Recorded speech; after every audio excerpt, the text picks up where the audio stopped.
The moment you finally grasp that one elusive prize you've chased for months, for years, a whisper of emptiness often follows, doesn't it? Your brain isn't broken. It's simply doing precisely what it was designed to do: dread the finish line. This isn't a flaw in your character, it's a fundamental operating principle of human motivation.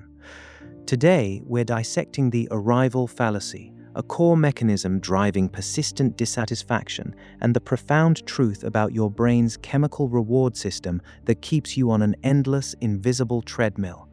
Understanding this isn't just about feeling less let down, it's about fundamentally rewiring how you define success and sustained satisfaction in your life.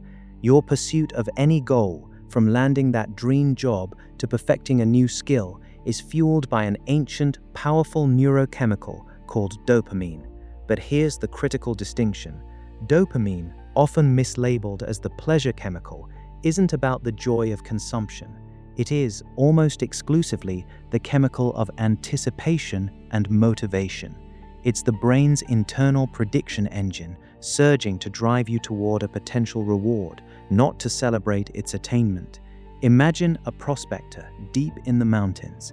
Their excitement isn't peaking as they hold the glinting gold nugget in their hand.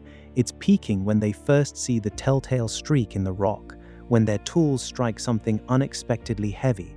That surge of hope, that burst of determined energy to dig deeper, that's dopamine in action. Your brain loves the chase. It thrives on the expectation of gain. When a goal is still out of reach but within sight, the neural circuitry of your nucleus accumbens peaks up. A key player in the brain's reward pathway becomes incredibly active. A seminal study by Knudsen and colleagues in 2005, published in the journal Neuron, vividly demonstrated this by observing human brain activity during a monetary incentive delay task. They found that activity in the nucleus accumbens peaked not when participants received the monetary reward, but during the anticipation phase, as they awaited the outcome. This isn't just academic, it's your brain screaming, "Keep going, the reward is coming, this is exciting." The moment the reward is delivered, however, that surge in activity rapidly diminishes. The brain immediately shifts gears, scanning the horizon for the next potential challenge, the next resource to acquire, the next problem to solve. It's an efficient system designed to keep you moving, evolving, surviving. But it's also the very mechanism that makes sustained satisfaction from any single achievement profoundly elusive. And if you're not aware of this, it can feel like a profound personal failure. But what does this relentless, forward-leaning bias mean for every single decision you make, every relationship you build, every joy you seek? This neurological blueprint, this chemical addiction to the chase, fundamentally shapes your entire life. It's why buying that brand new car, the one you've painstakingly saved for and dreamed about, feels incredible for maybe 2 weeks, then gradually becomes just transportation. Remember the breathless excitement of researching models, test driving, picturing yourself behind the wheel? That was your dopamine system singing. The actual ownership? That's something else entirely. It's the silence after the applause, the quiet after the victory. This is the arrival fallacy at its most potent. Consider the profound implications for your career. Many people strive relentlessly for a promotion, believing that reaching that next rung on the corporate ladder will finally bring them lasting fulfillment.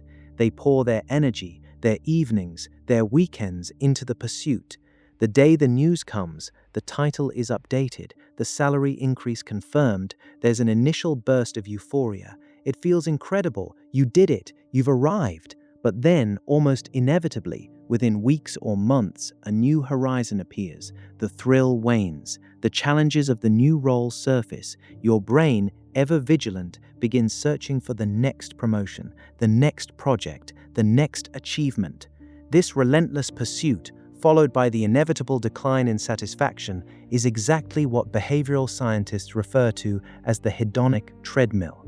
This dynamic is strikingly illuminated by findings from Brickman and Campbell's seminal work on hedonic adaptation in 1971.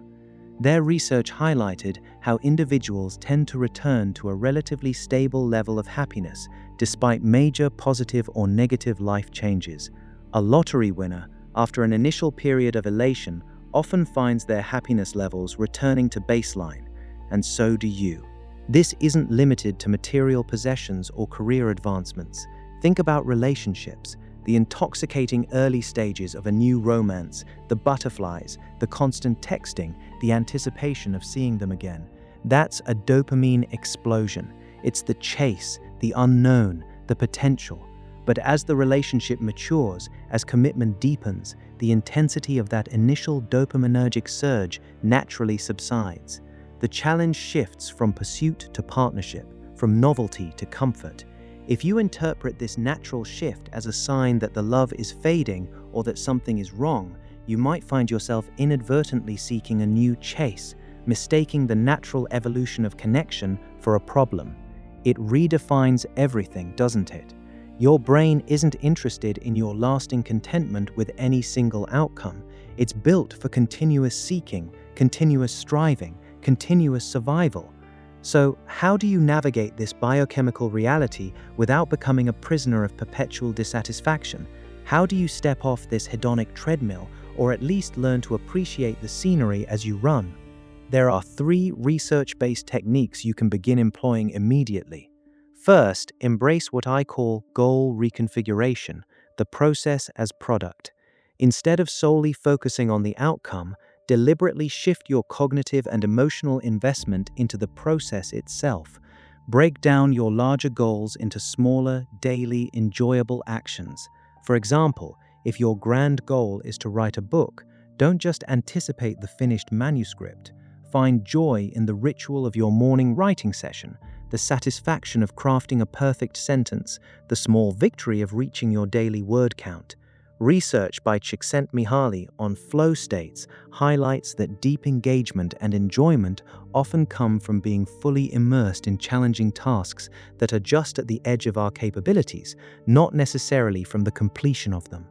By finding intrinsic satisfaction in the journey, you decouple your happiness from the transient dopamine hit of arrival and instead cultivate sustained contentment in the activity itself. This isn't just about stoicism. It's about actively redesigning your reward system. Second, practice strategic interruption and deliberate appreciation. Before you fully complete a goal, or just as you're about to cross the finish line, introduce a brief, intentional pause. This creates a psychological gap, allowing you to savor the moment of near completion, to reflect on the effort, and to consciously appreciate the journey without immediately triggering the brain's seek new challenge mechanism. Think of it like a musician holding a note just before the final chord, extending the resonance. When you've almost finished a major project at work, before submitting it, take an hour, go for a walk, let your mind reflect on the challenges overcome, the skills honed, the problem solved. This deliberate appreciation allows the brain to fully process the value of the achievement, rather than instantly dismissing it as done and moving on. It's an active intervention against the natural rush to the next objective.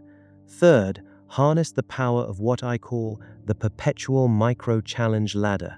Instead of a single monumental goal with a hard finish line, design your pursuits as a continuous series of progressively challenging, smaller objectives.